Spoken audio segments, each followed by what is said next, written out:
各位，大家好啊！出事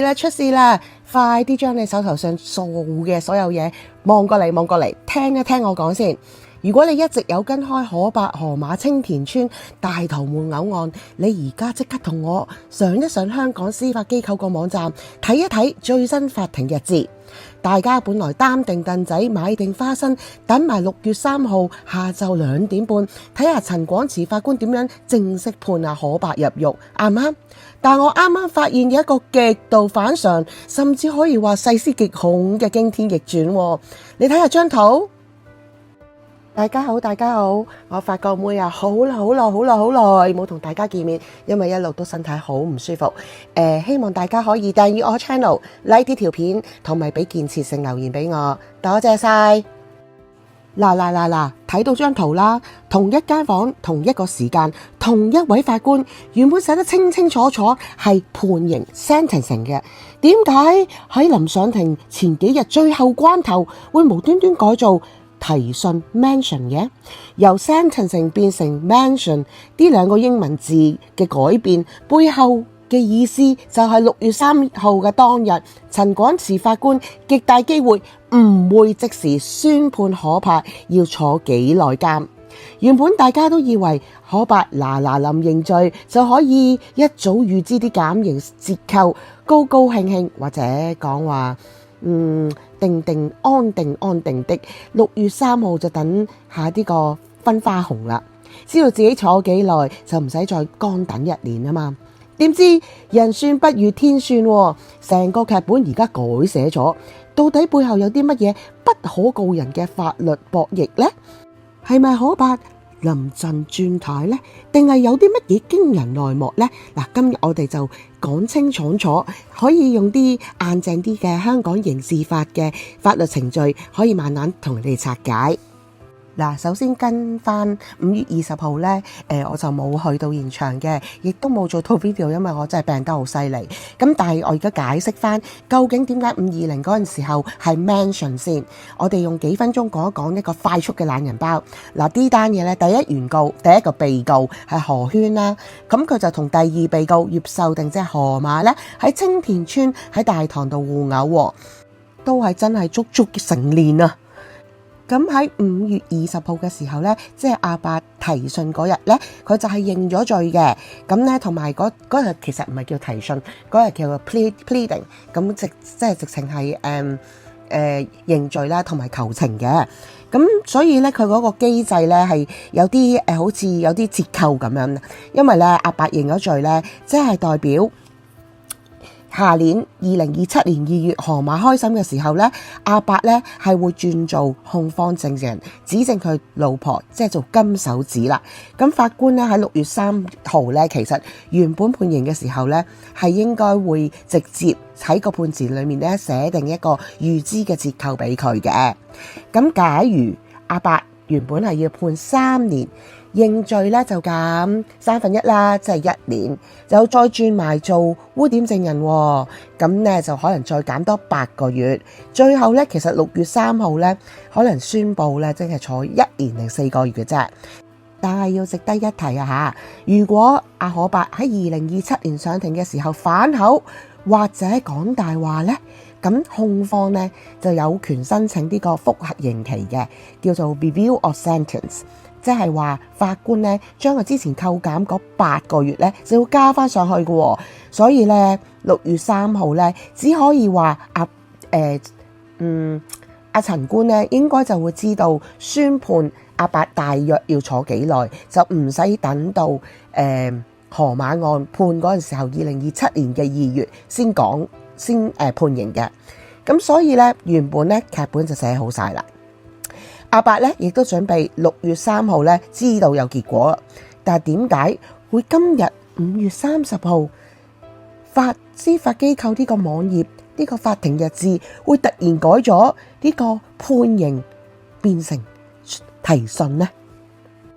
香港嘅市民最關心嘅問題嚟啦。喺香港嘅刑事訴訟裏面，究竟咩情況底下，一個原本已經編排好晒要判刑嘅案件，點解會突然間翻轉頭去翻提訊呢個程序呢？嗱，呢種程序呢，可以叫做大倒退啦。嗱，通常咧代表嘅案件咧出現咗預期之外嘅法律變數，通常咧就有4個原因嘅。第一個原因就係被告臨時改變意向啦，即係話轉軚，即係阿伯轉軚唔認罪喎。原本排期判刑，但係前提咧就係被告即係阿伯咧已經向法庭表達咗認罪噶啦，叫 plead guilty 嘅意向，但係可能佢唔知有受到啲乜嘢影響，或者喺荔枝角嗰陣時諗下，突然間驚醒，或者突然間後悔，佢係有權去喺宣判前呢係臨時改變主意嘅，改為唔認罪，又或者佢對控方嘅指控有啲關鍵嘅案情，即係佢之前我提過佢要簽一個 agreed facts， 突然間有啲分歧，所以咧就唔可以做達成一啲共識。既然被告唔認罪，法庭咧就絕對冇權直接判刑嘅，所以程序咧就必須後退一步，去翻提訊 mention， 用嚟處理被告推翻佢自己本來認罪嘅控罪嘅申請，再重新開始排期開審嘅。而第二個原因呢，就係控辯雙方有啲案情摘要咧，裡面咧係達到唔到一啲共識嘅。嗱，喺香港咧，你想認罪認罪咧，其實打折打1/3噶嘛，所以你要全盤同意控方即係律政司所講嘅同意案情，即係 agreed facts。如果雙方喺判刑之前咧，發現有啲細節裡面有啲各執一詞，即係話譬如話一個就話拎住武器，一個就係話唔係啊，我自衛啫。咁法官咧就唔能夠直接判刑噶啦，案件就會由判刑改回去呢一個提訊。法庭需要咧另外再排期召開一個名為 Newton Hearings 嘅小型審訊，就係傳召證人嚟對質，由法官裁定邊個版本先係真，先可以再判刑嘅。而第三個原因呢，就係同案嘅另一個被告河馬嘅進度係咪會將佢嘅呢個係會個 progress 係咪合併啊，定係協調啦？嗱，件案河馬係唔認罪噶嘛，排期排到2027年先審嘅，而呢兩個人可伯同河馬都係共同嘅嫌疑犯喺呢一單案裏面。法律上面，如果兩個人嘅案情係密不可分，即係唔可以分開嘅，法庭為咗司法公正同埋量刑嘅公平性呢，就會採取一齊上一齊等嘅原則。如果而家一腳踢阿可伯坐監判刑，咁個判詞或者認罪個案情會唔會有可能令到河馬未來嘅審訊會造成一啲唔公平或者法律嘅衝突呢？所以控方或者法庭好可能會主動提出將阿伯嘅刑期暫時擱置，改為提訊，討論係咪要等埋河馬單案審嗰陣時先一齊去判決。而第四個原因呢，就係之前提過嘅心理報告或者一啲專家嘅報告呢，仲未準備好。嗱，呢個係技術性嘅押後。法庭咧喺判刑之前，往往要睇一啲好關鍵嘅報告，嗱，例如心理報告啊、精神報告啊，或者懲教署出嘅報告。如果原定判刑嘅日就嚟到啦，但係呢啲由政府機構或者醫院撰寫嘅報告遲到啦，未交到出嚟啦，咁判刑呢就唔會可以喺6月3號進行，所以就會改為提訊，等雙方即係阿伯。雖然佢冇律師代表啫，咁啊，仲有啲嘅律政司同埋法官喺庭上邊交代啲嘅進度，先會再重新定一個判刑嘅日子嘅。嗱，大家唔好以為我喺度吹水啊！我頭先講4個原因呢，喺法庭啦、高院啦、區院啦，或者啲地區審裁處啦，都係有真實嘅案件嘅。咁我而家專登係揾一啲喺區域法院審嘅案件，類似嘅案件可以同大家傾傾嘅。第一個就係推翻認罪嘅答辯啦，即係佢 revise 佢嘅 plea。咁個案件編號呢，就係 DCCC 501/2022嘅。呢單呢係2020年發生嘅屯門傷人案，涉及呢有多名嘅被告，其中一個被告呢叫做周恒龍。原本一開始嘅時候呢已經決定承認非常嚴重嘅傷人17罪，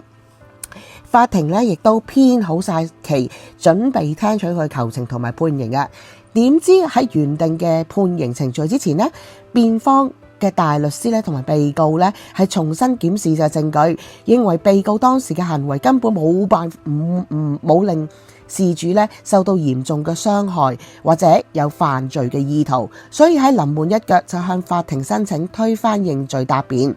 最後法官林偉權考慮到司法公正，批准佢推翻認罪嘅。原本嘅認罪程序咧就即時作廢，案件就即刻撤回，變成提訊 mention 重新再排期開審。所以呢個咧就證明咗被告只要一日未去到判刑咧，佢都仍然有機會轉軚噶。而第二個案例咧就係好多被告喺同一單案裏面，但係個進度唔同一樣。咁呢單案咧就係 DCCC 6/2022，呢單咧就係元朗721案衍生出嚟嘅訴訟。而且好巧合地，主判官咧正正就係呢一單案嘅陳廣慈法官啊！喺呢類嘅涉及多名被告嘅案件裏面咧，往往會出現有人認罪、有人唔認罪嘅情況。當時有部分咧被告咧係選擇唔認罪，而其餘嘅被告咧又已經認咗罪，準備判刑啦。但係因為呢啲咁嘅突發情況或者呢啲程序嘅需要啦。咁咧，法庭咧就必須要係將原本嘅判刑程序咧全部取消，改為 mention。陳廣慈法官咧一向咧都係審訊嚴謹，同埋非常注重程序細節嘅。佢非常咧強調係要協調所有嘅被告嘅審訊日期啊，或者整合判刑嘅時間嘅，絕對唔會容許單獨啊或者好草率咁樣去判決嘅。佢要確保同案唔會出現唔同嘅判決嘅矛盾。但上一庭阿陳官咧就話阿伯就會轉為控方證人啦，咁即係做金手指啦。咁佢真係同一單案裏面咧，其實就唔可以互相做對方嘅證人嘅。其實佢有暗示咁嘅暗示咧，其實係講件案咧，可伯件案同河馬件案咧係將會分拆嘅，所以可伯可以喺河馬案裏面做金手指啦。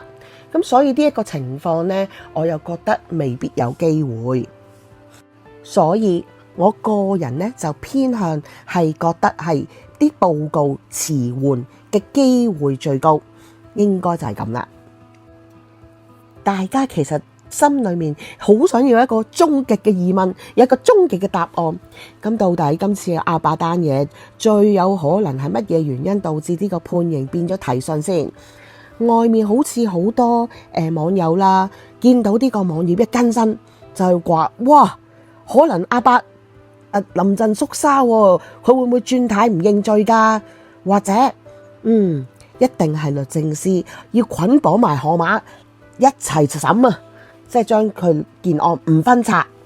但我個人真係大膽咁推測啦，呢啲咁戲劇性嘅嘢呢，就反而機會就唔會太高啦。我認為今次機會最高、最合理嘅原因都係技術性押後啫，即係法庭索取嘅關鍵嘅報告遲誤，未能及時呈堂。大家要明白，5月6號到5月20號到6月3號嘅判刑，中間只係短短都差唔多1個月嘅時間啦。其實對於懲教署啊，或者政府嘅精神科醫生啊，或者相關嘅社會福利機構嚟講，喺咁短時間裏面要入去羈留收押所，即係荔枝角嗰度，同阿伯做一個徹底詳細嘅調查啊、精神評估啊、心理評估啊，仲要寫出一份呈堂嘅正式報告。其實時間上邊咧得嗰14日。係極度緊迫㗎，加上而家啲公營機構嘅工作量啊，報告出現呢個技術性遲誤咧，其實係常態嚟嘅。陳廣池法官作為一個極度嚴謹嘅法官咧，係唔會未收到所有完整嘅心理報告或者醫療報告情況下咧，去落筆去做判刑嘅。所以6月3號下晝2點半，原本120分鐘嘅